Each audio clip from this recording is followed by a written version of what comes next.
저희 채널에 다시 오신 것을 환영합니다. 아프리카 초원에서 매일은 발톱과 피로 쓰여진 삶과 죽음에 장엄한 서사시입니다.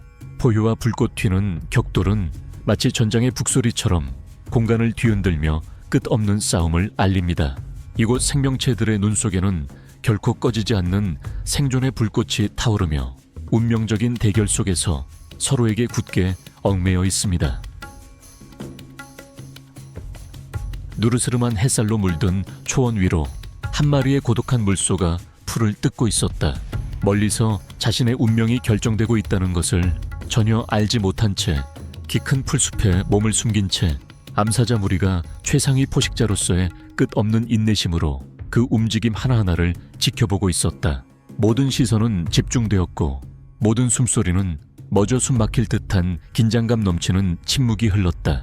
그들은 때를 기다리고 있었다. 방심하는 한순간, 빈틈을 보이는 단 한순간을 불현듯 공기가 멈췄다. 바람에 실린 작은 기척, 귀를 쫑긋거리는 미세한 움직임, 그리고 마침내 보이지 않는 신호가 주어졌다.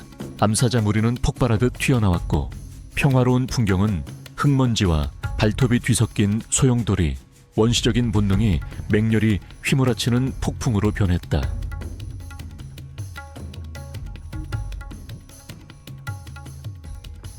거대한 아프리카 물소, 즉 근육과 분노로 이루어진 살아있는 요새를 쓰러뜨리는 것은 심약한 자들을 위한 임무가 아니었다. 그것은 무리의 각 구성원이 자신의 역할을 완벽하게 수행해야 하는 정교하게 짜인 죽음의 춤이었다. 한 번의 실수, 한순간의 망설임은 순식간에 사냥꾼을 사냥감으로 만들 수 있었다.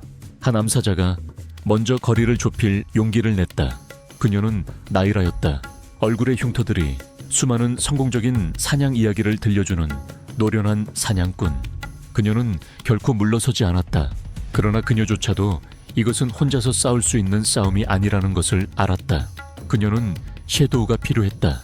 무리의 유일한 수사자이자 그녀의 짝이며 믿음직한 동맹인, 결정타를 날릴 힘을 가진 섀도우가 말이다.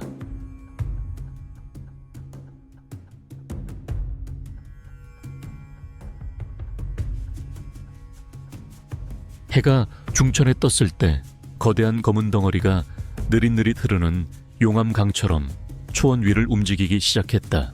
그것은 근육과 뿔, 그리고 꺾이지 않는 의지로 이루어진 살아있는 벽, 아프리카 물소떼였다.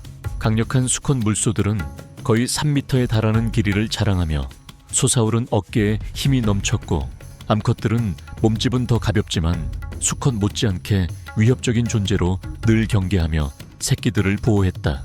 때의 심장부 깊숙이에서는 새로운 생명이 보호받고 있었다. 겨우 몇 달밖에 안 된 어린 새끼들은 아직 차에 서툴러 비틀거리는 걸음으로 어미들과 다른 암컷들이 이루는 보호의 원안에 둘러싸여 있었다.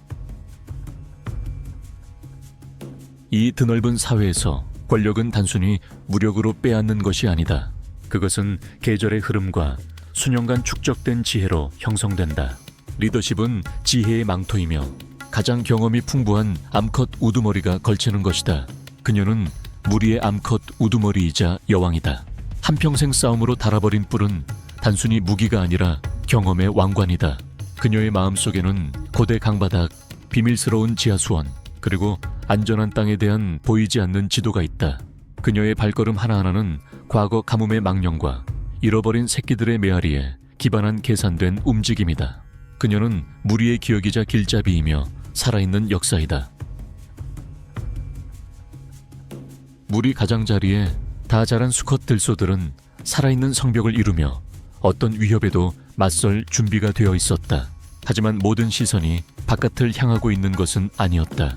그곳에는 은밀하게 끓어오르며 도전적인 또 다른 힘이 서서히 떠오르고 있었다. 그것은 도전자였다. 그의 뿔은 여전히 어둡고 면도날처럼 날카로웠으며 아직 진정한 충돌을 겪어본 적이 없었다. 그의 시선은 지평선을 향하지 않고 안쪽을 향해 이미 자리를 차지한 수컷 들소들을 향해 있었다. 그것은 야망의 화신이자 폭발할 때를 기다리는 근육과 테스토스테론의 폭풍이었다. 수컷 물소들 사이의 서열 다툼은 아무런 경고 없이 터질 수 있다. 각자 1톤에 가까운 무게가 나가는 두 거구는 서로 마주보고 선다. 으르렁거리는 소리는 없지만 오직 곧 터질 폭력의 귀청을 찢는 듯한 침묵만이 감돌고 공기 중에는 팽팽한 긴장감이 느껴진다. 그리고는 땅이 요동친다. 거대한 뿔들이 서로 부딪히며 둔탁한 굉음을 토해내고 그 소리는 평원 전체에 울려 퍼진다. 이마 위에서 하나로 합쳐지는 두꺼운 뿔의 뿌리 부분은 자연적인 방패 역할을 하며 충격력의 대부분을 흡수한다. 이러한 싸움은 거의 치명적이지 않지만 승자는 자신의 지위를 공고히 하는 반면 패자는 몸과 마음의 상처를 입은 채 조용히 물러나야 한다. 이것이 바로 초원의 불문율이며 가장 강한 자만이 질서를 유지하고 자신의 유전자를 물려줄 수 있도록 보장한다. 한편 남은 무리는 전혀 흔들림 없이 제자리를 지켰다. 물소 등에 대담하게 내려앉은 진드기잡이 새들은 쉴 새 없이 기생충을 잡으며 청소 작업을 이어갔다. 무리는 계속해서 나아갔고 그 중심에는 경쟁자들과 포식자들로부터 보호받는 가장 작은 생명이 있었다. 갓 태어난 새끼에게 세상은 온통 다리뿐인 숲과 같았다. 어미의 냄새가 유일한 나침반이었다. 그것의 생존은 어미와의 깨뜨릴 수 없는 유대와 무리 전체라는 살아있는 요새에 달려 있었다. 그것은 미래였고 흔들리는 다리 위에 선 연약한 약속이었다.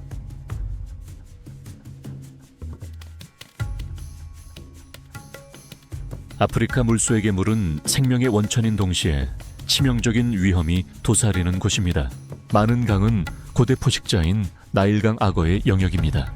무리가 강가에 가까워지면 경험 많은 개체들이 먼저 나서 길을 살핍니다.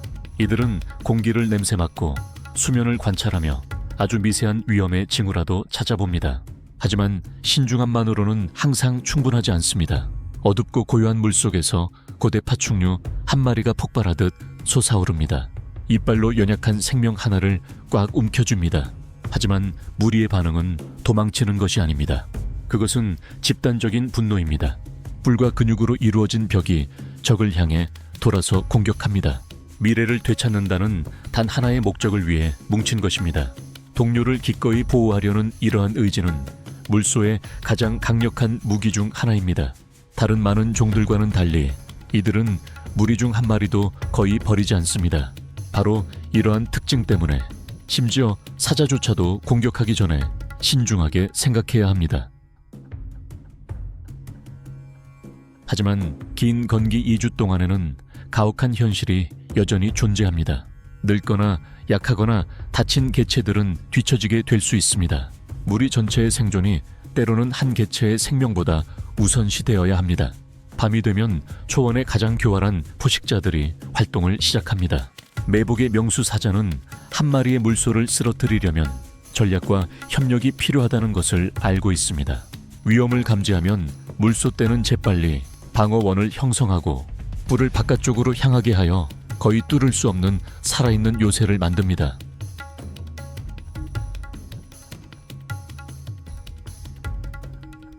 건기는 절정에 달했고 이동은 극심한 인내의 시험대가 됩니다. 새끼들은 따라잡으려 몸부림치고 늙은 녀석들은 뒤처지기 시작합니다. 하지만 무리는 멈추지 않습니다. 선두 암컷들의 집단 기억은 길을 안내하는 보이지 않는 지도입니다. 그들은 지난 몇 년간 물을 찾았던 곳을 기억하며 이는 세대에서 세대로 전해지는 생존의 유산입니다. 아프리카 물소에게 멈춤은 곧 죽음이기 때문입니다. 전진만이 살 수 있는 유일한 길입니다. 아프리카 물소는 육체적인 힘 외에도 초원에서 가장 예리한 두뇌 중 하나를 지니고 있습니다. 그들의 기억력은 가공할 생존 도구입니다. 그들은 위험한 장소를 기억할 수 있으며 심지어 자신들을 다치게 했던 사냥꾼들을 매복 공격하기도 한다고 전해지는데 이는 무시무시한 복수 행위입니다. 바로 이러한 행동이 그들에게 예측 불가능하고 위험한 동물이라는 명성을 안겨주었습니다. 황혼의 하늘 아래 물소떼는 살아있는 강물처럼 움직입니다. 그들의 가장 큰 무기는 집단 정신이며 서로를 보호하고 오직 강하고 현명한 자만이 살아남을 수 있는 세상에서 적응하는 능력입니다. 그들은 살아남기 위해서는 당열해야 한다. 는 간단하지만 잔혹한 진실을 보여주는 살아있는 증거입니다.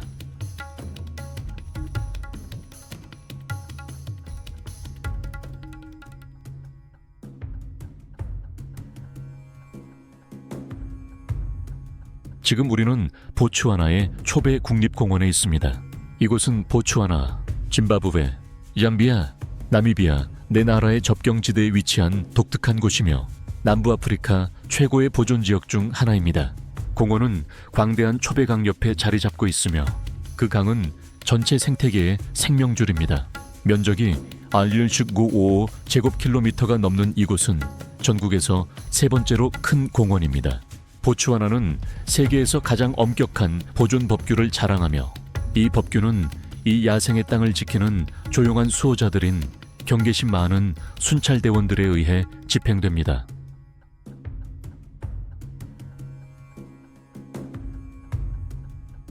초원의 지배자들에게 낮 시간은 활동하는 때가 아니라 휴식하며 에너지를 보존하는 시간입니다. 잠자는 모든 힘줄은 다가올 사냥을 위해 힘을 비축합니다. 이 포식자들은 대게 해질 역이 되어 더위가 가라앉고 어둠이 이점을 줄 때만 활동합니다. 이들의 사냥은 해가 질 때 시작하여 새벽까지 계속됩니다. 실제로 이들의 사냥 시도 다섯 번 중 1번만이 성공으로 끝납니다. 그래서 기회가 생기면 한 마리의 사자는 한 번에 30kg의 고기를 먹을 수 있습니다. 심지어 잘 씹지도 않고 큰 덩어리째 삼킵니다. 한 무리의 사자는 최대 40마리까지 있을 수 있으므로 필요한 양의 고기를 확보하려면 아주 많은 노력을 해야 합니다. 이것이 바로 사자들이 자주 휴식하며 하루에 20시간까지 오직 이 일을 위해 보낼 수 있는 이유입니다. 나일라거는 거대한 파충류이자 선사시대에 살아있는 화석입니다. 몸무게는 225에서 1밀로까지 나갈 수 있고 길이는 6m에 달하지만 큰 수컷은 1톤까지 나갈 수 있습니다. 이 포식자는 그저 쉬고 있는 것이 아니라 기다리고 있는 것입니다. 악어는 너무나 인내심 강한 사냥꾼이라서 몇 시간 또는 심지어 며칠 동안 움직이지 않고 누워 먹이를 기다릴 수 있습니다. 그들은 강둑 근처나 물속에 눈과 콧구멍만 내놓은 채 숨어 있다가 먹이가 물을 마시러 올 때까지 기다립니다. 먹이가 충분히 가까워지면 악어는 공격하여 먹이를 갈기갈기 찢어버립니다. 이 파충류들은 공룡과 동시대에 존재했던 생물입니다. 음식 없이 오랜 시간 생존하고 물속에서 지낼 수 있는 능력은 다른 종들이 멸종한 환경에서도 그들이 견딜 수 있는 수단을 제공했습니다. 악어는 63개에서 60여개의 극도로 날카로운 이빨을 가지고 있으며 이 이빨은 부러져도 다시 자랄 수 있습니다.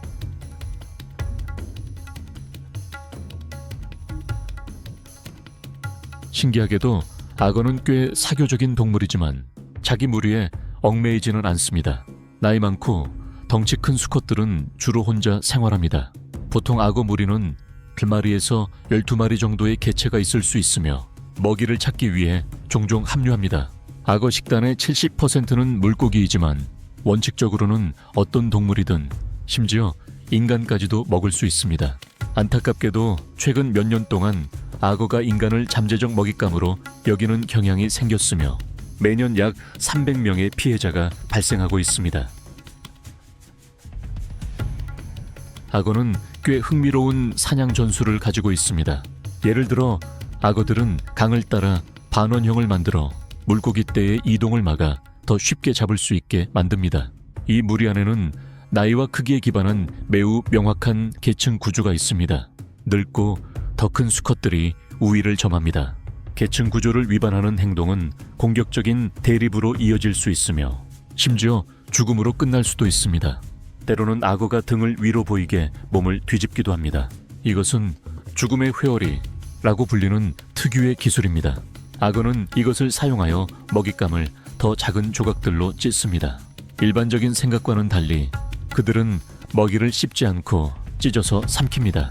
몸을 돌려 악어는 먹잇감 한 조각을 쉽게 찢을 수 있습니다.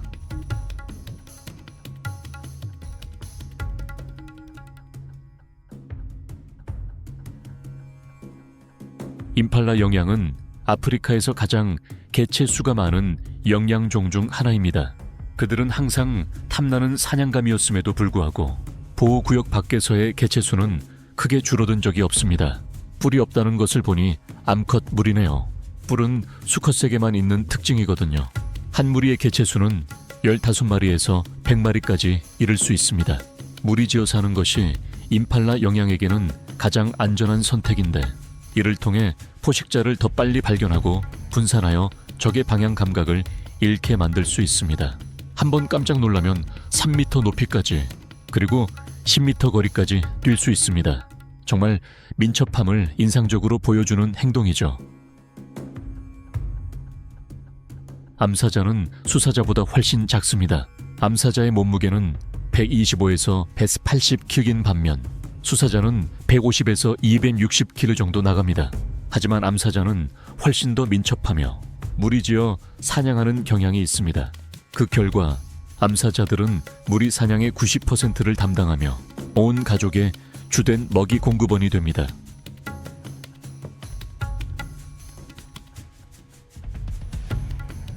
검은 죽음, 그것은 아프리카 물소에게 붙여진 별명입니다. 이들은 예측 불가능하며 사람을 공격할 수 있는데 희생자를 뿔로 들이받아 찢어 죽일 수도 있습니다. 이 동물들을 무리를 지어 있을 때 사냥하는 것은 매우 위험합니다. 아프리카 물소가 전문 사냥꾼마저 죽인 사례도 있었습니다. 이들의 무리는 50에서 500마리까지 이를 수 있으며 우기에는 약 1000마리 규모의 무리로 합쳐지기도 합니다. 이것은 적으로부터의 방어 전술입니다. 이들의 엄청난 수는 적들을 겁먹게 합니다. 하지만 사자들은 언제나 기꺼이 무리 전체로 홀로 떨어진 한 마리를 공격할 것입니다.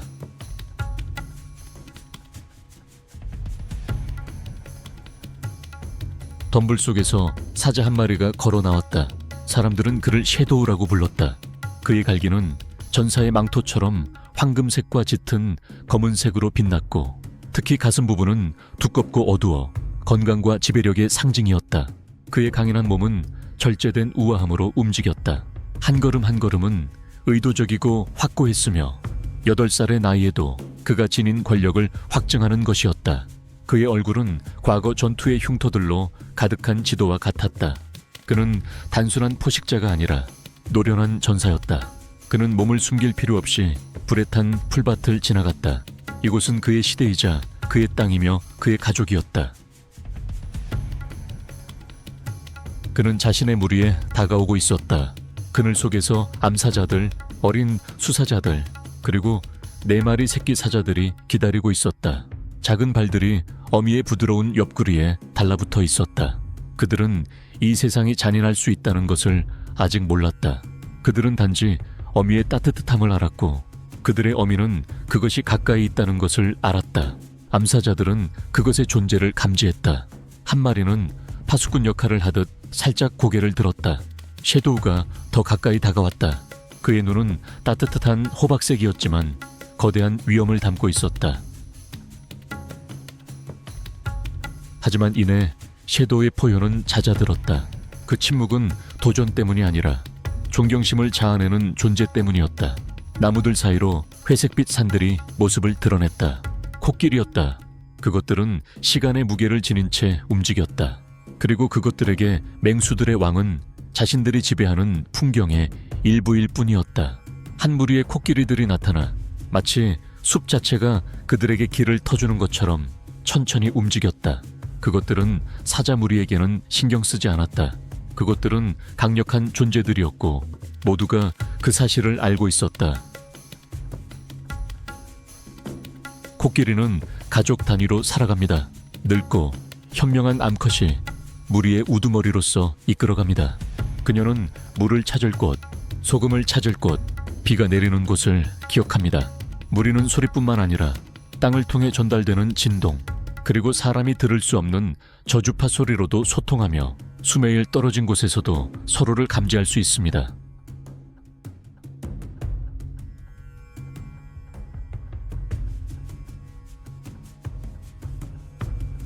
섀도우는 목이 말랐다.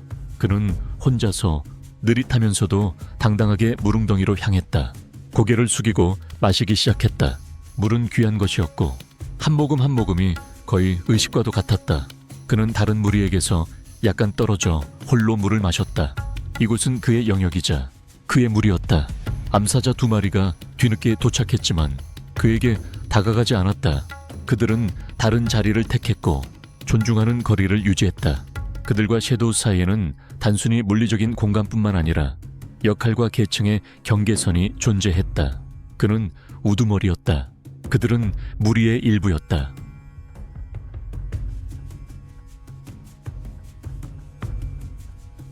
두 마리의 치타가 탁 트인 평원에 나타났다. 그들의 발걸음은 황급했고 몸은 긴장되어 있었다. 그들은 떠나는 중이었는데 사자 영역에서의 위협을 느끼는 듯 자주 뒤를 돌아보았다. 치타 한 마리가 그 보이지 않는 경계를 넘어 다 자란 수사자에게 발각될 경우 살아남을 기회는 없을 것이다. 사자는 치타를 잡아먹기 위해 죽이는 것이 아니다. 그것은 지배의 행위이며 경쟁자를 제거하는 것이다.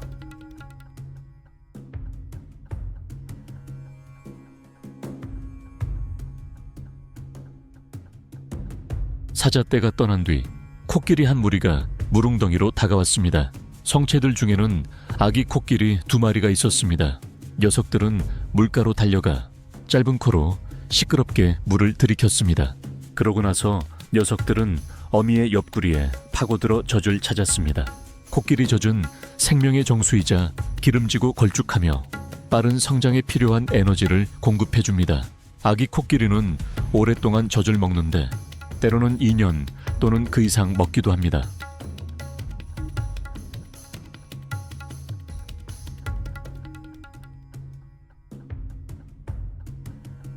초원 중앙의 무릉덩이는 수많은 생명체들의 교차로이다. 고요함은 결코 오래가지 않는다. 코끼리 무리가 떠나자마자 새로운 행렬이 찾아온다. 제일 먼저 멧돼지들이 활기찬 걸음걸이로 움직이며 꼬리를 꼿꼿이 세운 채 나타난다. 거의 모든 녀석들의 등에는 진드기 박사새가 앉아 숙주의 피부를 기생충으로부터 깨끗하게 해주고 있다. 불닭들이 더 큰 동물들의 다리 사이를 누비고 다닌다. 그리고 새로운 물결이 다가온다. 누떼들이 그들의 무리는 광대하고 어두운 색을 띠며 언제나 긴장 상태에 있다. 그들은 경계심이 많으며 한순간의 방심이 치를 대가를 잘 알고 있다.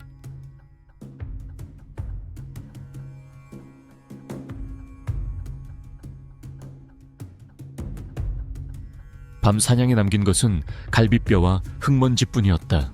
독수리들이 한 마리씩 임팔라의 사체 위로 내려앉았다. 정고 무렵이 되자 그들은 자신들의 작업을 마무리하고 있었다. 김목과 강력한 부리로 마지막 힘줄까지 찢어내고 있었다. 그들은 중요하고 오래된 의식을 수행하는 대지의 청소부였다. 그들의 뱃속에서는 격렬한 화학 과정이 죽음을 다시 생명으로 되돌리고 질병을 무력화하며 땅을 정화한다. 그들은 초원의 건강을 지키는 침묵의 수호자이다.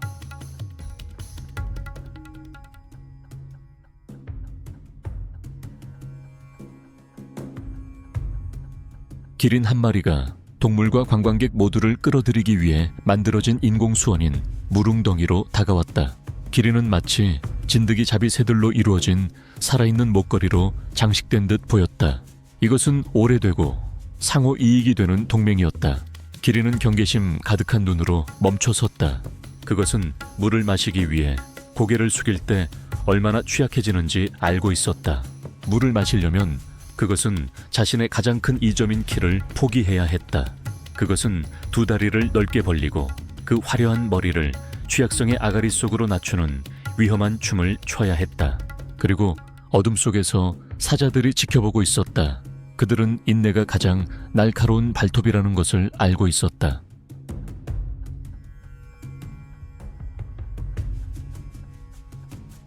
마침내 그것은 천천히 자신감 있게 다시 몸을 굽혔다.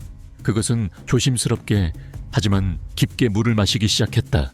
기린 한 마리는 한 번에 10에서 15리터의 물을 마실 수 있지만 그것은 필요한 대부분의 액체를 나무숲에서 흡수하기 때문에 그런 행동을 상당히 드물게 한다. 그것의 얼룩덜룩한 털은 단순히 위장을 위한 것만이 아니다. 각 개체는 마치 지문처럼 독특한 무늬를 가지고 있다. 이 얼룩들은 천 조절에 중요한 역할을 하며 그 아래에 있는 혈관 네트워크는 여분의 열을 방출하는 데 도움을 준다.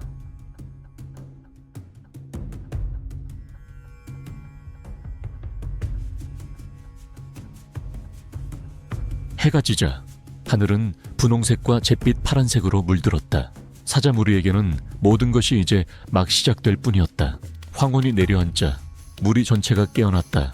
암사자들은 기지개를 켜고 그들의 움직임은 더욱 집중되었다.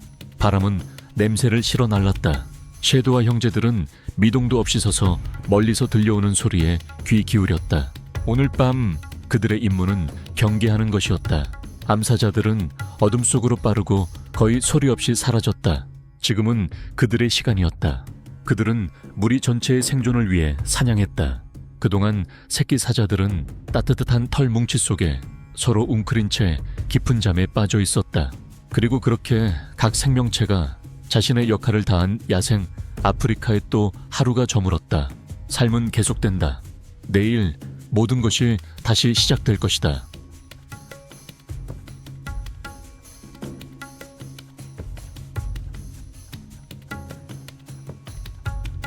아프리카는 거대한 존재들이 지배하는 무대이며 빅5라는 이름으로 알려진 경쟁하는 형제들의 무리입니다. 그들은 힘, 강인함, 그리고 원초적인 생존 본능의 화신입니다. 인내심 있는 잠복에서부터 정면 공격에 이르기까지 약한 자는 설 자리가 없습니다. 이곳에서 어떤 만남이든 마지막이 될 수 있습니다. 그들은 단순히 상징이 아닙니다. 그들은 이 땅의 조각가들입니다. 그들의 발자국이 길을 새기고 그들의 울음소리가 침묵을 정의합니다. 그들은 자신들이 지배하는 바로 그 땅에 쓰여진 전설들입니다.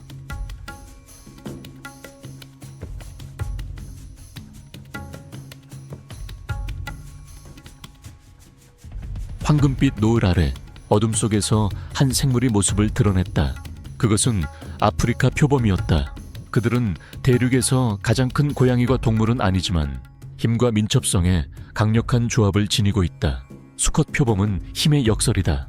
길이는 2.1m에 달하는 근육 덩어리지만 사람보다 무거운 경우는 드물다. 그것은 거대한 덩치를 가지기 위함이 아니라 파괴적인 효율성을 위해 창조된 생물이다. 그에 반해 암컷 표범은 몸매가 더 날씬하다. 그들의 신체 구조는 작지만 강력한 근육질 어깨와 다리를 갖춘 생물학적 걸작입니다. 다리는 짧지만 엄청나게 강해서 날카로운 턱으로 무거운 먹이를 단단히 물고 있으면서도 수직으로 뻗은 나무 줄기를 오를 수 있습니다. 표범은 자신의 몸무게의 2배나 되는 영향을 나무 위로 끌고 가는 모습이 흔히 목격됩니다. 이는 과시적인 행동이 아니라 생존 전략입니다.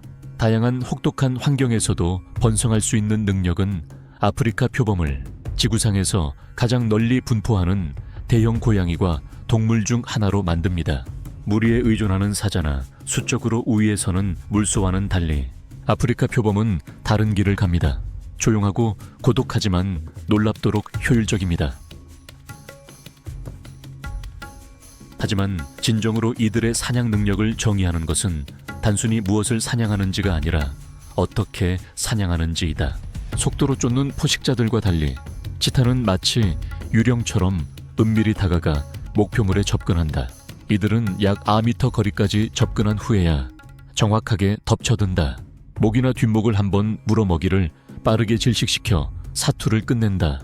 이 방법은 치타가 에너지를 절약하는 데 도움을 주며 이는 단독 사냥꾼에게 중요한 이점이다.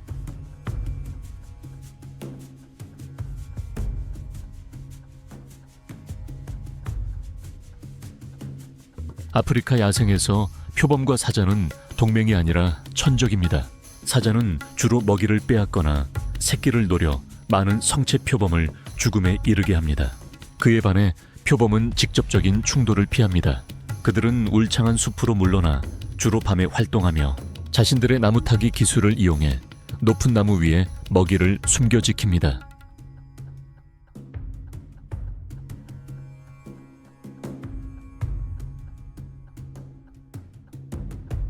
모든 동물들 중에서 사자는 왕으로 존경받지만 5대 맹수 중에서는 단지 한 마리의 일원일 뿐입니다. 수컷 사자는 길이가 1.7m에서 2.1m까지이며 어깨 높이는 약 1.2m이고 몸무게는 150에서 250kg까지 나갑니다. 힘의 상징인 그들의 갈기는 나이가 들수록 점점 더 어두워집니다. 수컷 사자의 포효는 8km 밖에서도 들릴 수 있습니다. 그것은 이곳은 우리의 영토다 라는 선언입니다. 하지만 그 포효는 무리 구성원들을 집으로 이끄는 연결의 부름이기도 합니다.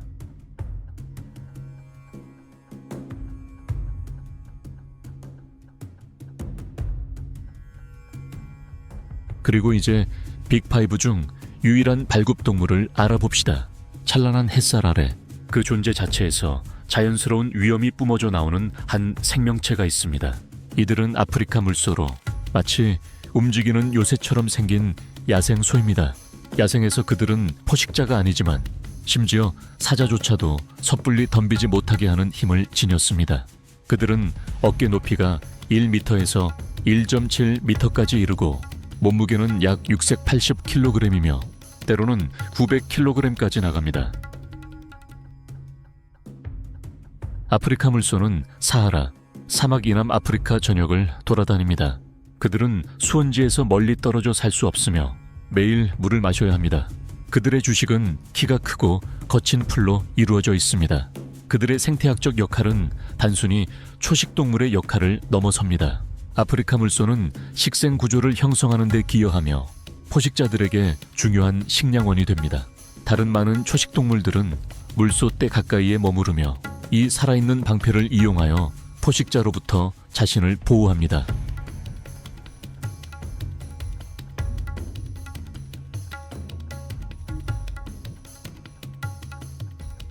국립공원과 보호구역이 없었다면 사라졌을지도 모르는 수많은 동물들에게 안전한 보금자리가 되어 주었다는 것은 정말 놀랍습니다. 이 공간에는 밀렵꾼이 없습니다. 오직 모험과 자연을 사랑하는 관광객들만이 이곳에 와서 감상하고 배울 뿐입니다.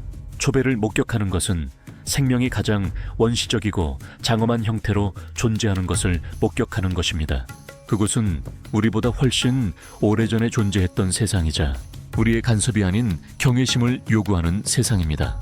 왜냐하면 이 성스러운 곳의 존재 속에서 우리는 우리 자신의 반영을 찾을 수 있고 위대한 생명의 그물망 속에서 우리의 위치를 상기할 수 있기 때문입니다. 그리고 해가 지고 강 전체를 보라색으로 물들일 때 이곳은 그 이야기를 계속합니다.